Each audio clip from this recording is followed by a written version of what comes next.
men in war, death is an ever-present possibility and terror.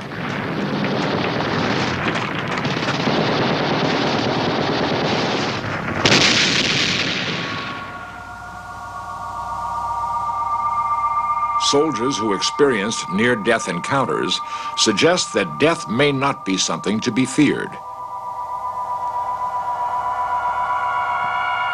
At what point does life fade into death? Is it possible to scientifically prove that there is life after life?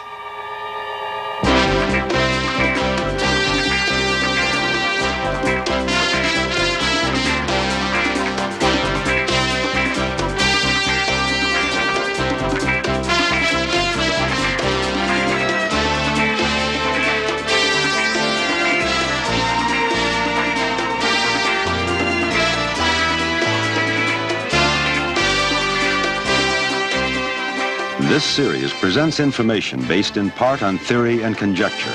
The producer's purpose is to suggest some possible explanations, but not necessarily the only ones, to the mysteries we will examine.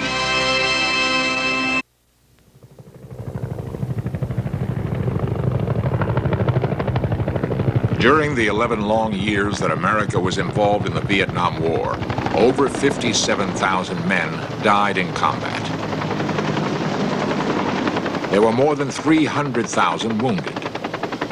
The line between life and death was, for these men, very narrow.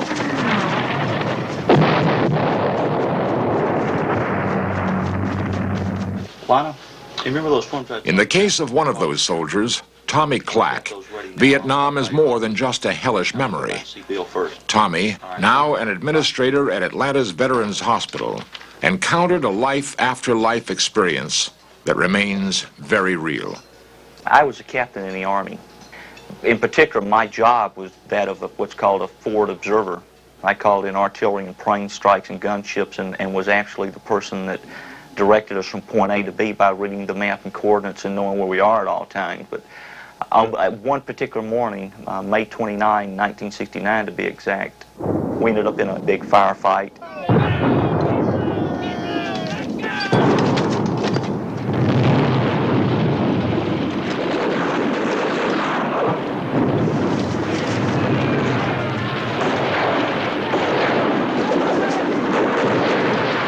Through the course of that action, I got hit by one of the incoming rounds we had coming in.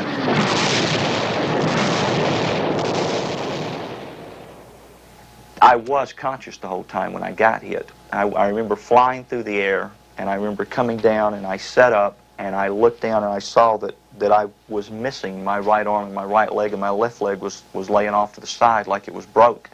I had several puncture wounds over my body that I was bleeding from, and I saw everybody run around. I laid back down, and from that point forward, I guess I really started thinking about the fact that my time had come. I really was going to die.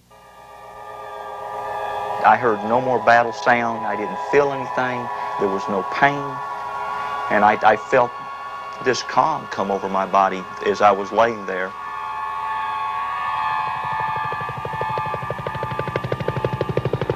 But then the battle subsided, and they got in a medevac helicopter. And I remember that I was laying there on the ground. They put this poncho over me.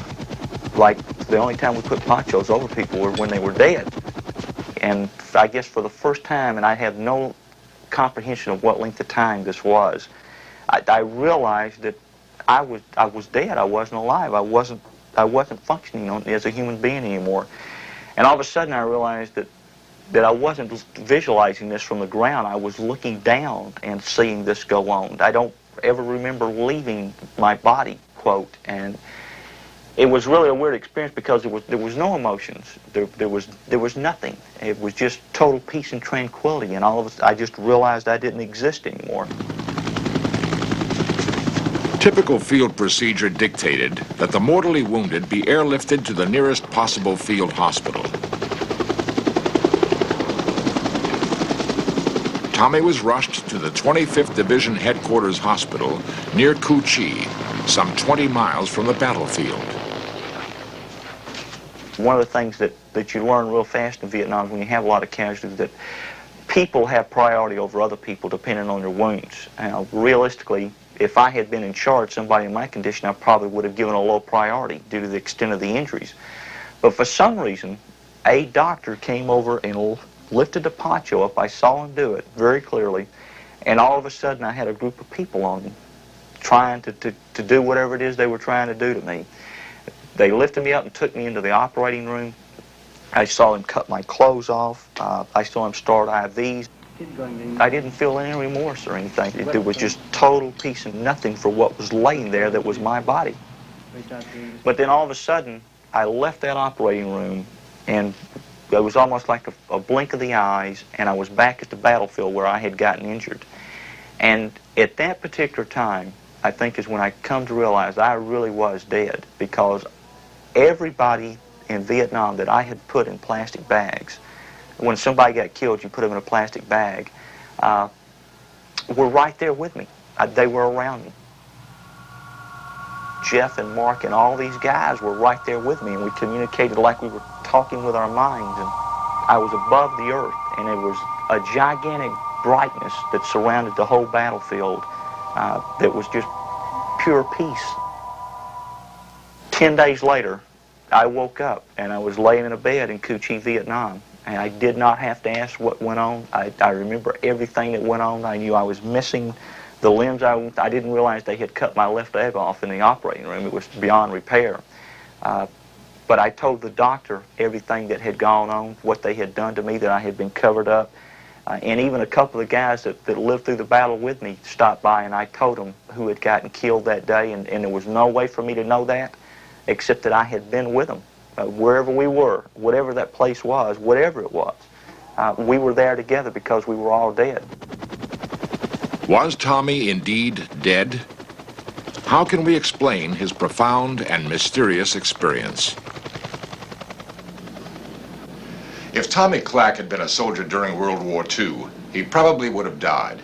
The high-level technology of modern medicine saved his life and made it possible for him to recount his out-of-body experience.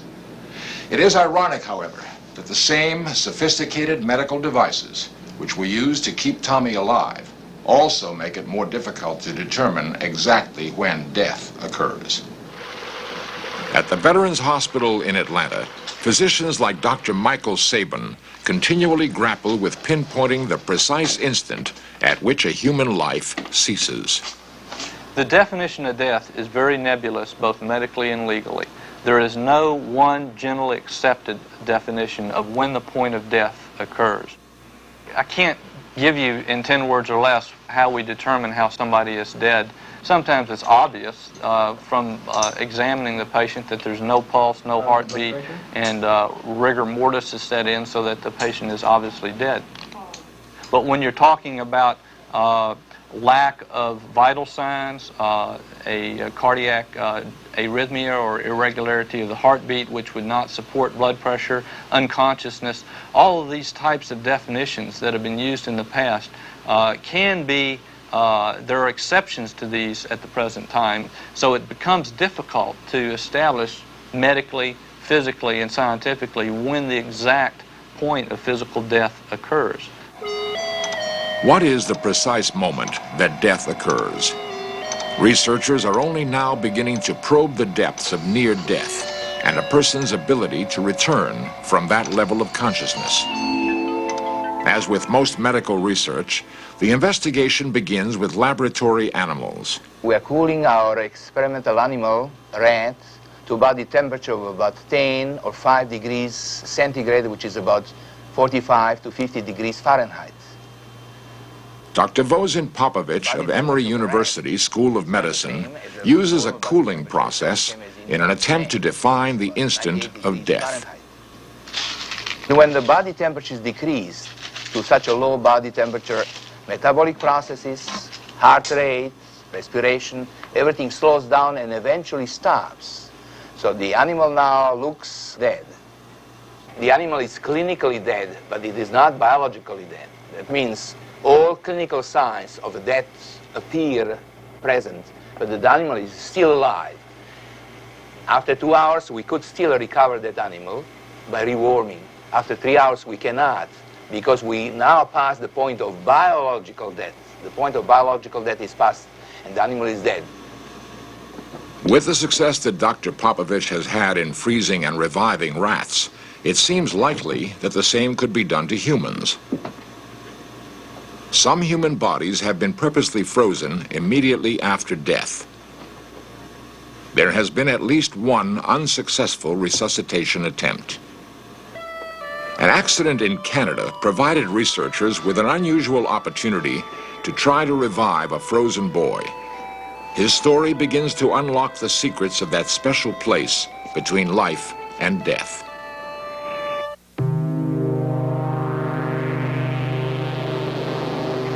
It was a cold evening in January 1976 in an area near Winnipeg, Canada. The temperature had dropped from a brisk 32 degrees Fahrenheit to nearly 40 below. Ted Milligan, then 16, was a member of the St. John Cathedral School. Part of the curriculum included a 27-mile cross-country snowshoe hike. Ted set out on his assignment along with a number of his classmates. Only a few miles from the end of the hike, however, Ted collapsed into unconsciousness. His colleagues, unable to move him in the intense cold, returned to their school for help. Dr. James Bristow, an expert on human frostbite, freezing, and cardiopulmonary resuscitation, attempted to revive Ted. The lad was clinically dead. There was no heartbeat. The cardiogram showed a flat line on the cardioscope indicating asystole. He was, of course, not breathing, and his body temperature was very cold to touch. And in fact, the temperature as recorded by a low-reading thermometer was 25 degrees Celsius, the normal being about 37 degrees.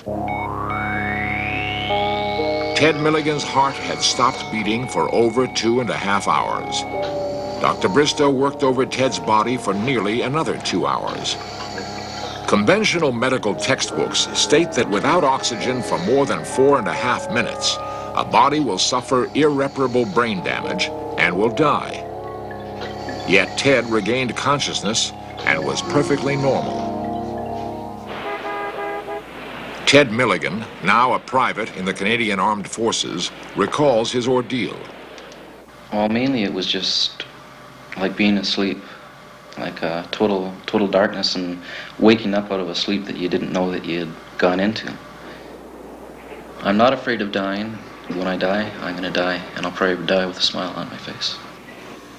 Biological death basically means brain death, irreversible brain death, as opposed to clinical death, which is simply the lack of vital signs, heartbeat and respiration. These episodes, and such as Ted's, has focused on and brought more awareness to the fact that there can be a great discrepancy between clinical death and biological death in some instances, and notably accidental hypothermia is one of these, where in fact an individual could be written off and could be given up as being clinically dead, only to have the brain still intact, the brain cells still intact and capable of being resuscitated, which is the important thing. Ted Milligan's experience seems to indicate that there is no fine line between life and death. Perhaps it's a broad expanse through which a person moves simply and logically from one state to another. What happens when this process is interrupted by modern medicine and a person who has been gliding toward death is revived? Fred Schoonmaker, a doctor of cardiology at St. Luke's Hospital in Denver, has had repeated experiences bringing patients back from death-like states. Their accounts of life-after-life experiences were so numerous and similar that Dr. Schoonmaker was intrigued by the phenomena. The first questions that began to come to my mind is that could this in some way be a dream-like state? Could this in some way be hallucination? If you take a person, for example, who's hallucinating, if you take a person who may be in DTs from withdrawal from a drug dependency problem, they're seeing pink elephants, they're seeing white rats, red rats. whatever it may be, but this is a terrifying experience to them. It was an unreal when they became back into and filtered back into the mainstream of life after being hospitalized over a period of time and rehabilitated. These kind of vivid expressions that they had either in dream states or hallucinatory states, or if they were on any kind of drug medications for decreasing pain or whatever, they knew they were not real. They were unreal. And the word that began to pass through many of these people as we talked back and forth was, this was a real experience that I had. I don't know what it was, but it indeed was real. Schoonmaker discovered that those who have had life-after-life experiences are profoundly changed. Unlike most of us, they no longer fear death. I found that people who have not really come to grips with their own feelings about death are not very well equipped to live. Janet Rainwater's encounter with death occurred in 1952. The doctor said I had flu, but there was a polio epidemic going on, and I became gradually aware that I had polio. And finally, went for a spinal tap, and they said, okay, you'd better go to Variety Children's Hospital. By the time Janet had reached the hospital, she could barely walk. As recreated for In Search Of, each step jarred her already excruciatingly painful spine. She lost her ability to swallow and encountered incredible difficulties in breathing. Finally, her arms and legs became totally paralyzed. Janet lost consciousness and began drifting between life and death.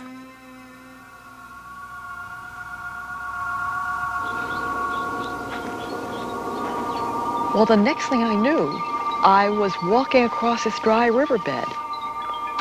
And in the distance, there was this marvelous, marvelous white light.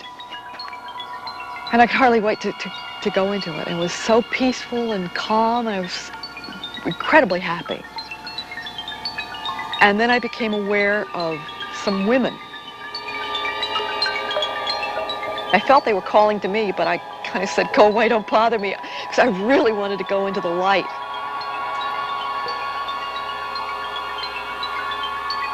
And then I realized that one of them, at least, was calling me Mary.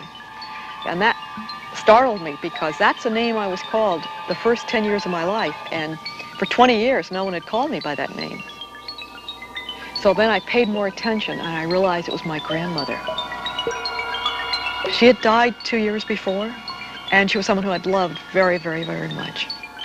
And then I realized if I was there with my grandmother, I must be dead. And I said to her, Grammy, if we're here together, you're dead, that means I must be dead too. And she said, that's right. And then the next thing I knew, it was like I had total knowledge, as if someone had put a computer printout in my brain. I saw the results of all the actions and inactions I'd ever taken in my life. And surprisingly, there were no black marks for anything I'd done. I had lots of black marks for things I hadn't done. I said to my grandmother, it's too soon. I can't be dead. I've got to go back. And she said, well, you can go back, but leave right now and don't look at the light anymore.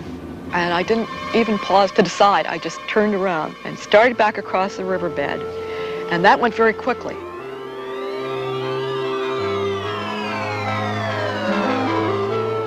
But then I came to this practically vertical sandbank, and I started climbing up it, but I couldn't get really good handholds, and I would fall back down. And I'd work some more and climb some more, and I'd fall back down.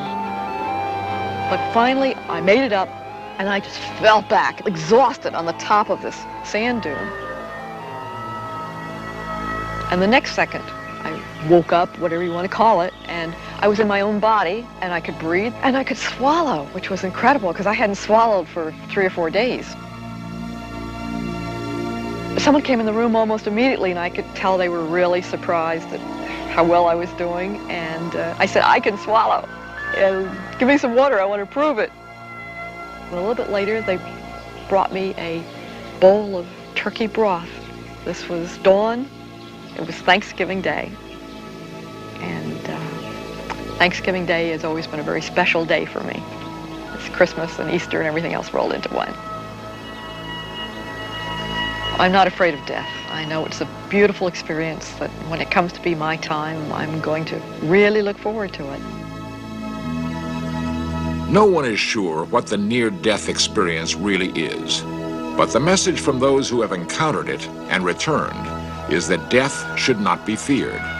They suggest that what is to come is simply life after life.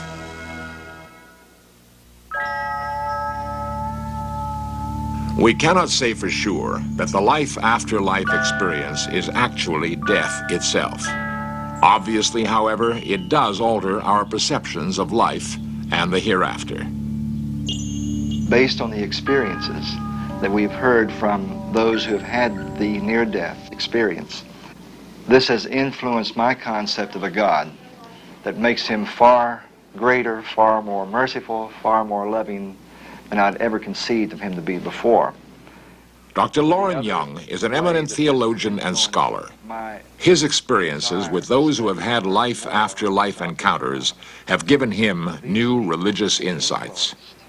Or have been under the influence of the light, who have really come into a personal encounter with this image of mercy and love, come back into this world with a totally different attitude.